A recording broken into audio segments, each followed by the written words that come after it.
여러분 지금 월드컵 기간이죠. 월드컵 축구 경기 보셨습니까? 보셨습니까? 다 보셨죠? 안 보신 분이 아마 거의 없을 것 같습니다. 하이라이트라도 보셨을 거고 이야기도 많이 들으셨을 텐데 축구를 좋아하는 제 입장에서 참 답답했습니다. 축구 경기 어떻게 저렇게 할 수 있을까?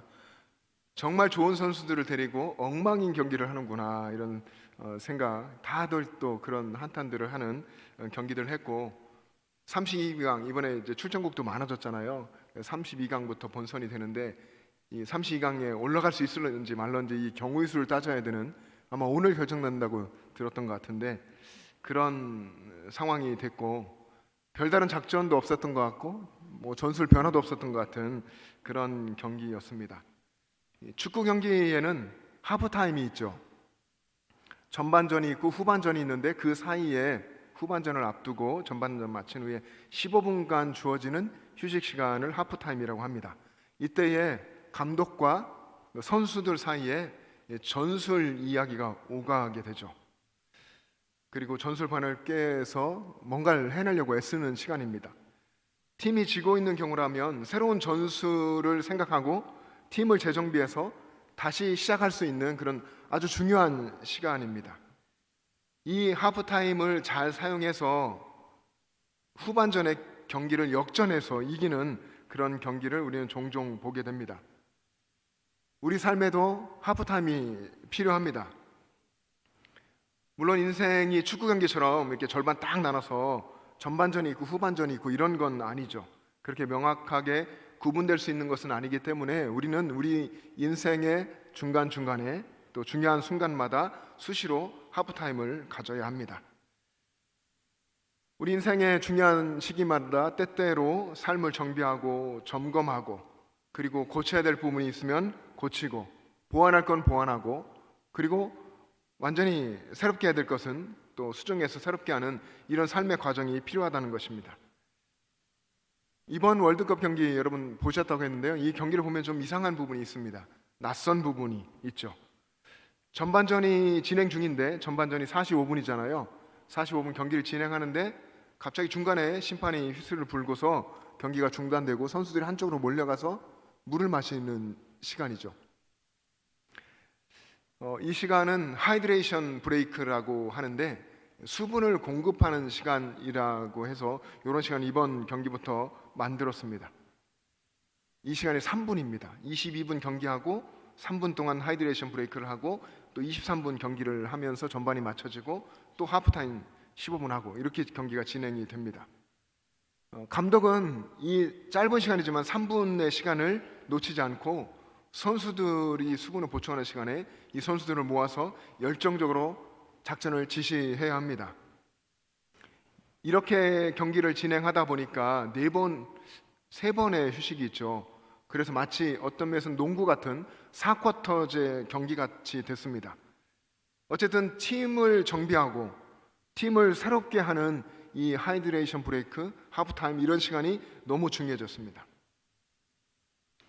하프타임이라고 하는 15분의 긴 시간도 여전히 있고 또 하이드레이션 브레이크라고 해서 3분씩 6분의 시간이 운영되는 이유는 말씀드린 대로 수분을 선수들이 뛰다가 지치니까 공급해서 체력 보충하고 또 경기력을 향상시키려는 목적도 있고 또 감독과 선수들에게 작전 타임을 줘서 전술 변화를 꾀하고 그래서 드라마틱한 경기, 좀 더 관중들이 즐겁게 볼 수 있는 그런 경기를 만들기 위함도 있습니다.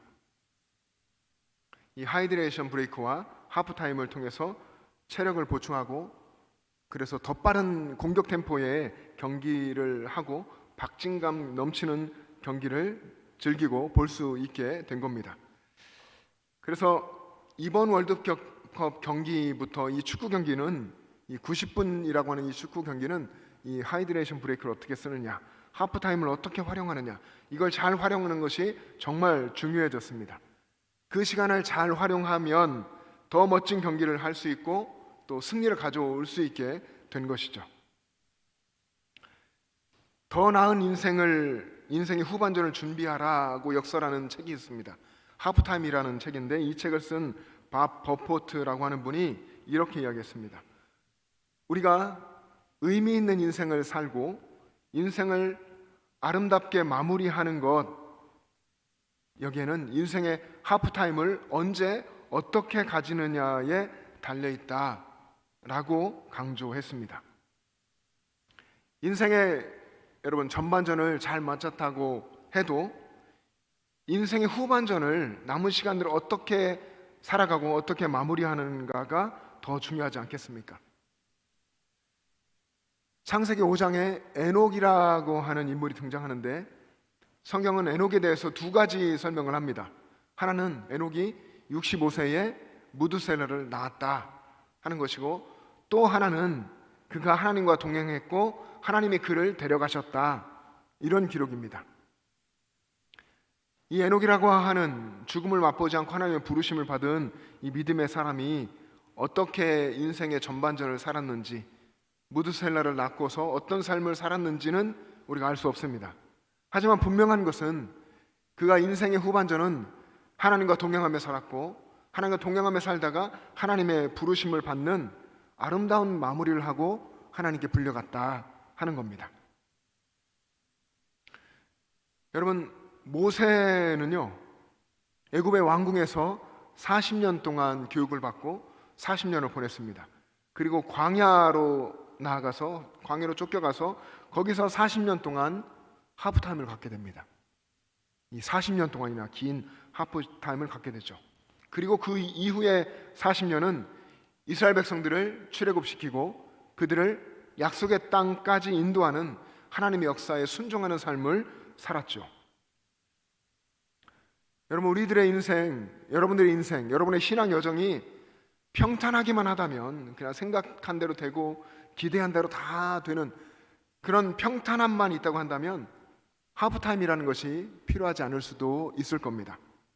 근데 우리는 연약한 존재들이죠. 연약하고 부족하고 그럼에도 때로는 교만하고 악하고 또 쉽게 흔들리는 존재가 우리들입니다.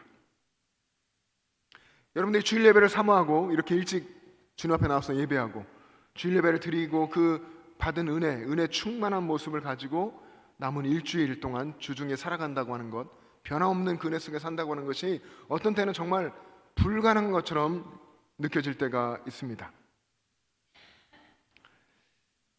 우리 인생에는 그래서 우리 삶에서 하나님을 잠잠히 바라보는 시간, 내 삶을 돌아보면서 묵상하고 말씀을 묵상하고 기도하는 그런 시간이 필요합니다. 내 삶에서 내가 은혜를 잃어버리지는 않았는지, 내 삶에서 영적으로 무너진 곳은 없는지, 말씀을 받아들이는 나의 마음이 메말라 있지는 않은지, 이런 부분을 점검해보는 하프타임이 필요하다는 것입니다. 여러분, 오늘은 6월 마지막 주일이죠. 1년이라고 하는 시간을 볼 때에 어쩌면 오늘이 이 하프타임과 같은 시간일 수 있습니다. 6개월 전반전을 점검하고 후반전의 승리를 거두기 위해서 전열을 가다듬고 파이팅하는 중요한 시간을 가질 필요가 우리에게 있습니다. 어느 축구 대회에 결승전이 있었고 이 결승전에 하프타임에서 있었던 일입니다. 이 팀이 전반전에 어이없게도 내리 3골을 먹혔습니다. 패색이 지쳐진 채로 하프타임을 맞이하게 된 거죠. 화가 난 감독이 라카룸에 들어와 가지고 문을 박차고 들어와서 거기는 화이트보드를 치면서 막 연설을 합니다. 열변을 토합니다. 이건 이렇게 해야 되고, 이건 이렇게 해야 되고, 이렇게 하자. 너희가 지금까지 땀 흘려서 훈련했던 걸 기억해라. 너희들 할 수 있다. 후반전에는 정말 죽을 힘을 다해서 뛰고 역전해보자. 이렇게 이제 연설을 했습니다. 정말 핏대를 세우는 이 감독의 연설이 끝나자마자 한 선수가 조심스럽게 손을 들고 이야기합니다.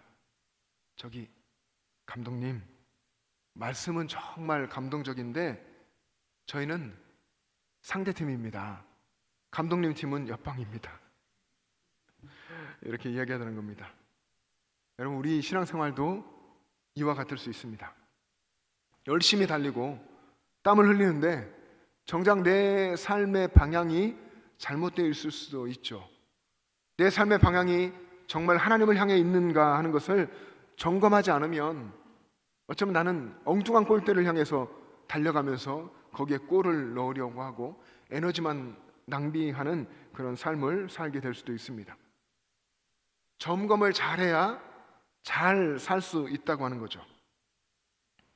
하반기를 앞둔 마지막 주일인 오늘에 여러분이 얼마나 하나님을 바라보고 얼마나 하나님을 가까이 하며 살아왔는지 여러분의 신앙을 점검하는 영적인 하프타임을 가질 수 있기를 바랍니다. 우리가 사는 세상이 정말 감당하기 어려울 정도로 놀라운 속도로 발전해 가고 있습니다. 지금을 AI 시대라고도 말하죠.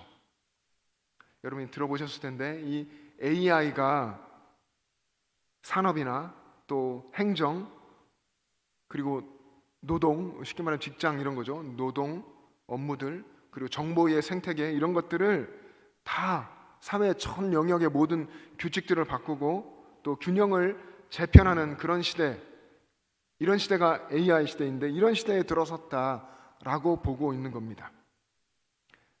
이런 세상의 흐름에 휩싸이면 방향을 잃어버리는 것은 금방입니다.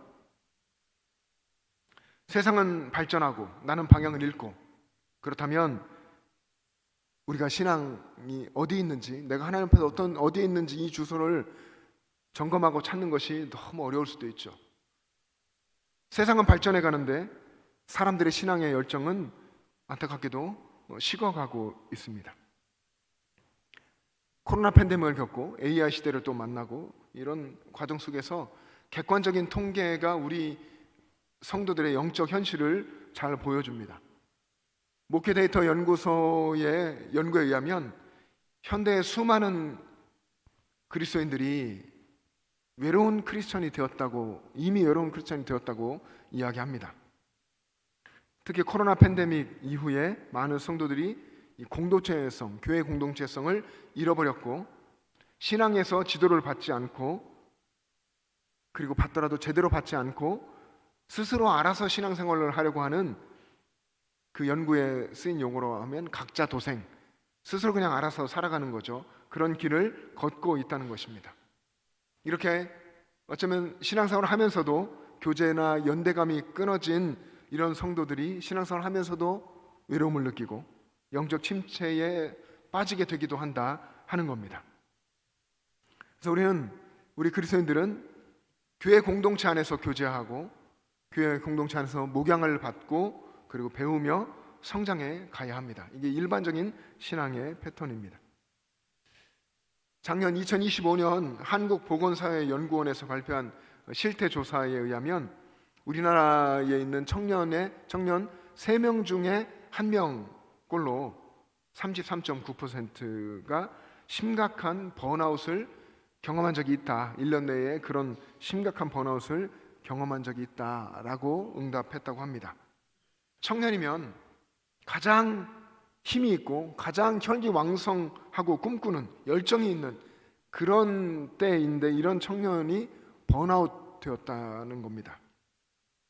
여러분, 이런 번아웃은 그냥 다 에너지 소진되고 타버리는 걸 얘기하잖아요. 여러분의 안에서도 사회를 살다 보면 번아웃돼서 막 고립되는 느낌, 공황장애 같은 느낌을 느끼기도 하시고 목회자도 그러는 경우가 있고 이런 일들이 일어나고 청년까지도 이제는 그런 시대다 하는 거죠. 근데 이 번아웃의 문제는 청년만의 문제가 아닙니다. 요즘은 이제 막 학교에 다니는 어린 아이들도 그런 이야기를 하고 청소년, 청년, 장년, 노년 세대 할 것 없이 전 세대가 이 번아웃을 경험하고 그리고 신앙인조차도 이 시대의 파도 속에서 믿음으로 견뎌내다가 삶의 무게에 짓눌려 번아웃을 겪는 경우가 많이 있습니다. 그렇게 영적인 침체에 빠져서 예배는 드리긴 하는데 타성해졌고 기도하는 시간은 점점 짧아지고 줄어들고 주님을 향해서 내 마음이 뜨거웠었는데 그 뜨거운 마음이 식어져 가는 겁니다. 그럼 여러분, 우리들의 공허한 마음, 식어가는 이 신앙을 어떻게 점검하고 어떻게 다시 세워서 후반전을 힘차게 달려갈 수 있을까요? 그게 우리 결심으로 된다면 얼마나 좋겠습니까? 확 마음을 먹고 잘해봐야지, 이렇게 해서 되는 것이 아니지 않습니까? 오직 예수 그리스도의 십자가의 복음만이 우리 자신을 우리가 들여다볼 수 있게 하고 우리를 새롭게 해서 새 마음으로 달려갈 힘을 줍니다. 내가 내 힘으로 살려고 아등바등하면 우리의 마음은 점점점 공허해지고, 왜냐하면 인간이 노력하는 그 한계에 늘 부딪힐 수밖에 없어서 공허하고 결국에는 번아웃에 빠지게 됩니다. 그러나 나를 내려놓고 예수님의 십자가를 바라보면 죄와 사망의 권세를 이기신 예수님의 권능이 나를 살아나게 합니다. 내가 살아나서 십자가를 붙들고 그 주님이 주시는 부활의 새 생명으로 더 힘차게 남은 인생의 후반전을 살아갈 수 있게 되는 것입니다. 십자가 복음만이 우리를 이렇게 합니다. 오늘 본문에 보면 예수님의 십자가 복음의 은혜를 깨달은 사람들에게 바울이 권면했습니다. 오늘 본문 로마서 12장 11절 말씀을 한번 같이 읽겠습니다. 시작. 부지런하여 게으르지 말고 열심을 품고 주를 섬기라. 아멘. 이 말씀을 잘 기억할 수 있기를 바랍니다. 로마 제국 시대죠. 바울이 활동하던 시대, 또 그 로마 제국 시대에 살아가던 그리스도인들에게 로마 황제가 아니라 예수 그리스도만이 주님이시다, 예수 그리스도만을 진정한 주인으로 모시고 너희 자신을 예수 그리스도의 종으로 내어드리면서 너희의 삶을 살게 열심을 내라, 주님만을 섬겨라, 이렇게 권면하는 것입니다. 이거는 여러분 시대가 2000여 년이 지나가도 얼마 이후, 앞으로 이후도 마찬가지입니다. 예수 그리스도를 따라가는 성도라고 한다면, 예수님의 제자라고 한다면 게으르지 말고 열심을 품고 주님을 섬겨야 합니다. 성도는 게으르지 않아야 하죠. 게으르다 하는 의미로 사용된 오크네로스라고 하는 단어가 있는데, 이 단어는 이런 의미입니다. 망설이거나 혹은 불만을 가지고서 그래서 행동이 느린 사람을 의미하는 단어였습니다. 이 단어가 성경에 몇 곳에 쓰였는데, 특히 마태복음 25장 천국 비유 중에 달란트 비유가 이게 기록되어 있는데, 이 달란트 비유에서 예수님이 이 단어를 쓰셨습니다. 이 비유에서 주인에게로부터, 하나님이신 주인께로부터 달란트를 부여받은 종이 장사하지 않은 종이 있죠. 장사하지 않은 그 종을 주인이신 하나님이 돌아오셔서 악하고 게으른 종이라고 했습니다. 게으른 종. 여러분, 이 예수님 말씀하신 게으르다고 하는 이 단어는 천국 비유 속에 쓰여서 종말론적으로 예수님이 사용하신 겁니다. 그러면 이 게으른 종은, 오늘 이 시대의 게으른 종은 어떤 종일까요? 게으르지 말라, 바울도 이야기했는데, 게으른 종은 하나님께로부터 받은 달란트, 하나님께로부터 받은 은사를 활용하지 않은 사람이죠. 하나님이 주신 사명, 하나님이 주신 의무를 제대로 수행하지 않는 사람을 게으른 종, 게으른 사람이라고 말할 수 있을 겁니다. 그럼 우리는 어떻게 살아야 됩니까? 우리는 하나님이 주신 은사를 활용하면서 살아야 됩니다. 그리고 하나님의 주신 사명을 따라서 살아가야 합니다. 여러분들이 모두가 다 그런 분들 될 수 있기를 바랍니다. 여러분, 그리고 성도들은 열심을 품어야 합니다.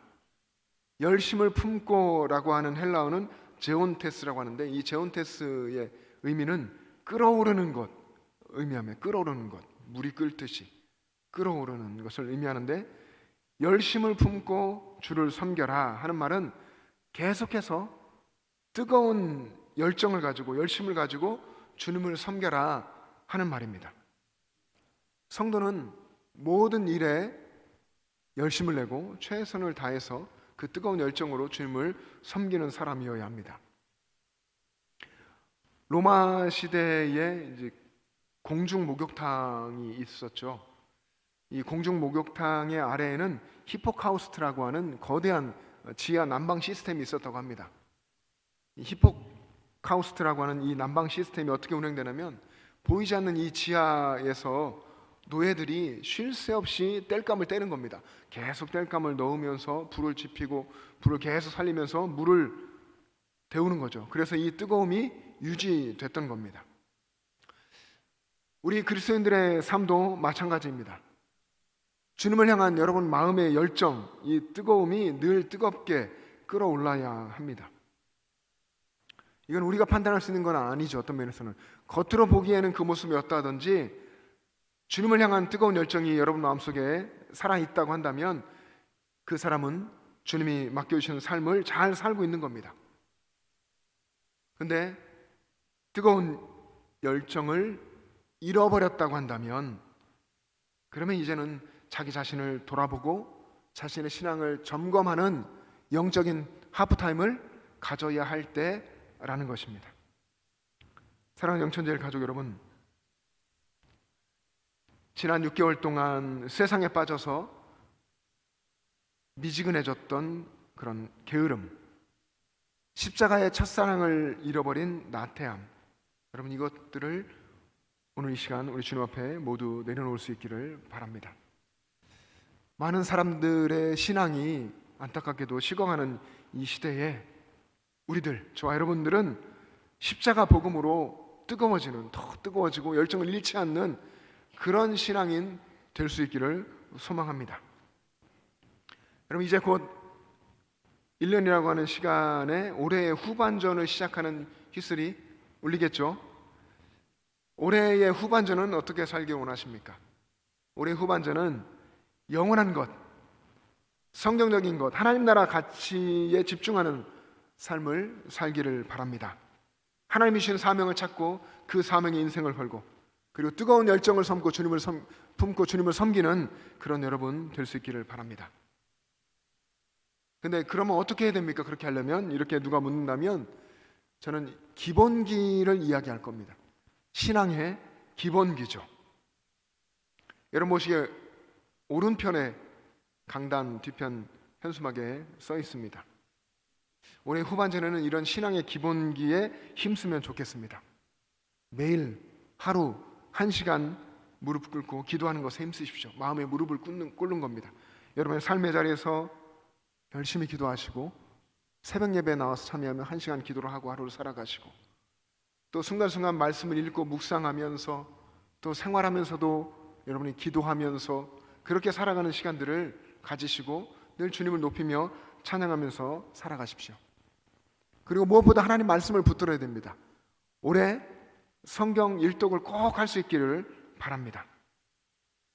그리고 여러분 지난주가 전도하는 주였죠. 믿음 잃어버린 분들을 다시 초청하고 그런 전도 축제였습니다. 올해 여러분 꼭 한 사람 이상 전도하시고, 전도했다 하는 것은 그분이 예배하러 나와서 우리처럼 예배하되 그분의 신앙이 성장하는 것을 의미합니다. 성장해서 우리처럼 신앙을 고백하며 세례받은 세례 교인이 되기까지 힘써 섬기는 여러분들 될 수 있기를 바랍니다. 그리고 올해 여러분의 이 섬기라고 주신 주님의 몸된 교회와 여러분의 삶의 현장, 이웃과의 관계, 직장 속에서 한 가지 이상 꼭 봉사할 수 있기를 바랍니다. 교회에서 맡겨진 봉사에 열심을 내시고 교사와 찬양대와 주방과 주차 안내와 여러 가지 봉사 열심히, 또 스스로 찾아서 보이지 않는 곳에 주중에 오셔서 봉사하시는 분들도 계시는데요, 그런 봉사에 열심을 내시고 뿐만 아니라 여러분 삶의 자리에서 이장으로든 통장으로든 또 사회에 여러 많은 분들과 연결되는 어떤 일이든 열심히 섬기시고 이웃과 관계 속에서 베풀고 섬기고 나누고 주는 사람들 될 수 있기를 바랍니다. 또 할 게 없다라고 생각된다면 길을 가다가 휴지가 보이면 휴지를 주우면서 깨끗한 사회를 만들어가는 그런 일도 힘써 보시면 좋겠습니다. 믿음을 가지고 실천하는 신앙으로 살아갈 수 있기를 바랍니다. 올해의 전반을 마치고 후반을 준비하는 이 하프타임에 여러분 소위 우리가 말하는 운동화 끈을 다시 한번 동여 매십시오. 새 마음으로 새 출발할 수 있기를 바랍니다. 혹시 여러분 지금 내가 위기 가운데 있다, 전반전 망쳤다, 예를 들면 그런 위기 속에 있다라고 생각되십니까? 걱정하지 마십시오. 괜찮습니다. 거기서 주님을 바라보십시오. 이 하프타임을 여러분이 잘 사용하면 위기가 기회가 될 수 있습니다. 여러분, 우리들 모두의 이 1년이라는 시간의 후반전을 시작하기에 앞서서 무엇보다 중요한 것이 있습니다. 여러분, 그것은 하나님께 감사하는 것입니다. 지나온 시간들을 돌아보며 감사하십시오. 내가 한 것이 하나도 없습니다. 내 힘으로 이룬 것이 하나도 없습니다. 다 하나님이 주셨고 함께 주셨고 허락해 주셨고 하나님이 다 하셨습니다. 감사하지 않을 것이 없습니다. 여러분, 7월의 시작은 우리나라의 교회력상으로 참 놀랍게도 7월에 첫 시작하는 주일은 맥주 감사 주일입니다. 맥주 감사 주일을 앞둔 이번 한 주간 동안 여러분, 그동안 하던 일들, 어쩌면 습관적으로 하던 불평과 불만과 원망과 부정적인 생각과 탄식들, 이런 걸 다 내려놓고 감사하기를 선택해 보십시오. 하나님 감사합니다. 주님 감사합니다. 이만해서 감사하고 이 정도여서 너무나 감사합니다. 이런 마음을 품고 그런 감사의 고백으로 주님 앞에 서보십시오. 그러면 주님께서 여러분이 후반전을 시작할 수 있는 새로운 힘과 용기를 부어주실 겁니다. 그렇게 주님께 감사를 고백하는, 그렇게 해서 후반전을 주님과 함께 힘차게 달려가는 여러분 될 수 있기를 주님으로 축복합니다. 기도하겠습니다.